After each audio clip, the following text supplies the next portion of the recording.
सर्दियों की ठंडी ठंडी शाम में अगर गर्म चाय के साथ कुछ कुरकुरा करारा और मज़े का मिल जाए तो क्या ही बात है।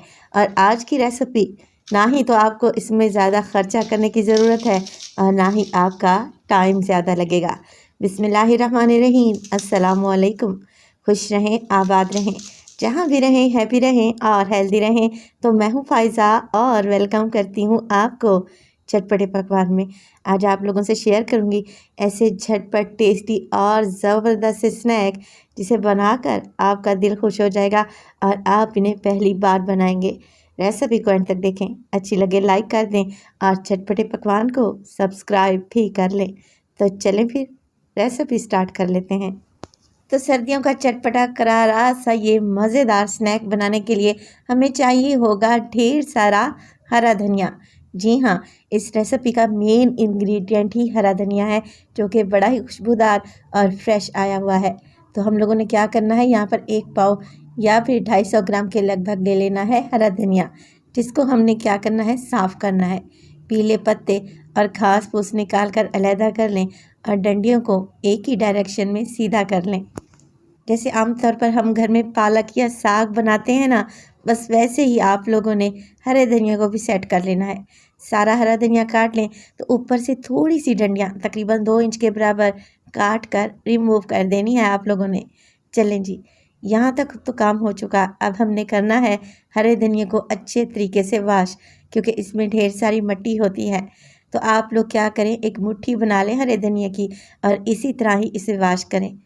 मकसद बात करने का ये है कि आप लोगों ने इनकी डायरेक्शन चेंज नहीं करनी। ये जैसे सीधी सीधी रखी हुई है ना, ऐसे ही होनी चाहिए। 2 से 3 दफ़ा धोएं और फिर प्लेट में फैला कर रख दें ताकि इनका एक्स्ट्रा पानी निकल जाए, पत्तियाँ हल्की सी ड्राई हो जाए। तो जब तक धनिया पत्ते हल्के से खुश्क हो रहे हैं, हम मज़ेदार सा बैटर बनाकर तैयार कर लेते हैं। तो यहाँ पर एक बोल में डालूंगी मैं 1 कप के बराबर बेसन, छान कर इस्तेमाल करें। इसके अलावा 3 टेबलस्पून मैं कॉर्नफ्लोर डालने लगी हूँ। ये नहीं है आप लोगों के पास तो आप चावल का आटा भी इस्तेमाल कर सकते हैं। चलें जी, मिर्च मसालों में डलेगा इसमें साबित सफ़ेद धनिया तकरीबन हाफ़ टी स्पून डालें मोटी कुटी हुई लाल मिर्च। इसके अलावा इसमें शामिल करेंगे 1 टेबलस्पून धनिया। तो यहाँ पर साबित धनिया लेकर मैंने हथेली की मदद से मसल कर डाल दिया है।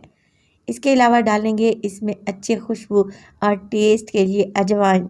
तो मैं इसमें तकरीबन 2 से 3 चुटकी अजवाइन भी डालूंगी और हाफ़ टेबल स्पून नमक भी डालने लगी हूँ। तकरीबन 1 टीस्पून के करीब कसूरी मेथी को क्रश करके डाल दें, जिससे इस स्नैक बनाने की खुशबू दूर दूर तक फैल जाएगी। बस अब कुछ भी नहीं करना, सब चीज़ों को मिक्स करें और थोड़ा थोड़ा पानी ऐड करते हुए बेसन और कॉर्नफ्लोर को घोल लें।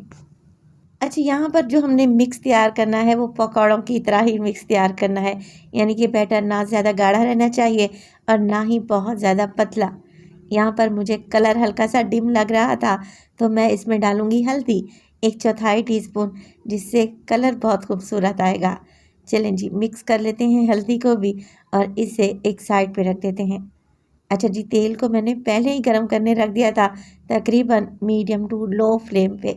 जैसे ही तेल गरम होगा ना, आप इसमें से 2 टेबलस्पून तेल उठाएं और इसे बेसन और कॉर्नफ्लोर के घोल में डाल दें।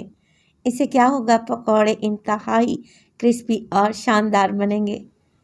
तो ये ख़ास किस्म की ट्रिक है जिससे स्नैक्स बड़े ही ज़बरदस्त कुरकुरे बनेंगे। ऑयल मिक्स हो गया, अब आप इसकी कंसिस्टेंसी को चेक कर लें। अब हमने जो धनिया धोकर रखा हुआ था ना, वो ड्राई हो चुका है। बस हमने तकरीबन 10 से 15 अदद डंडी समेत ही धनिया उठाना है, एक गट्ठी सी बना लेनी है और इस गट्ठी को हमने अच्छे तरीके से डिप करना है बेसन और कॉर्नफ्लोर वाले घोल में। 2 से 3 मरतबा डिप करें और एक्स्ट्रा बैटर झाड़ दें और इसे गर्म ऑयल में डाल दें। तो आप इन्हें पकौड़े कह लें, टी टाइम स्नैक कह लें, मगर बड़े ही ज़बरदस्त बनते हैं।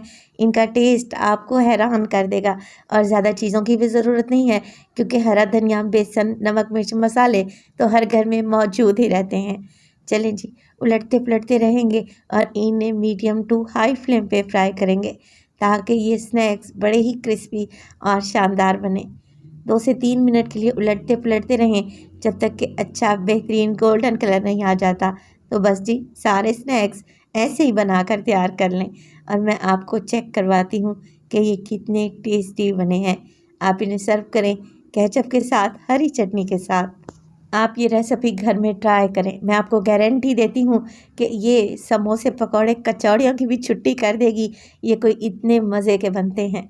चलें जी, मैं आपको तोड़ कर भी दिखा देती हूँ कि ये कितने क्रिस्पी और शानदार हैं और देर तक क्रिस्पी रहेंगे इंशाअल्लाह ताला। मेरे मेथड से ये रेसिपी बनाएंगे ना तो घर वाले आपके फ़ैन हो जाएंगे, ये मेरी गारंटी है। माशाल्लाह से बेहद क्रिस्पी से स्नैक्स हमारे तैयार हैं। गरम गरम चाय के साथ सर्व करें तो चाय का मज़ा तो बाला हो जाएगा। रेसिपी ज़रूर बनाएं और अपना फीडबैक दें कि आपको मेरी रेसिपीज़ कैसी लग रही हैं। अपना बहुत सारा ख्याल रखिएगा। फ़ाइज़ा को अपनी दुआओं में याद रखिएगा। मुझे दीजिए इजाज़त। टिल देन, अल्लाह निगहबान।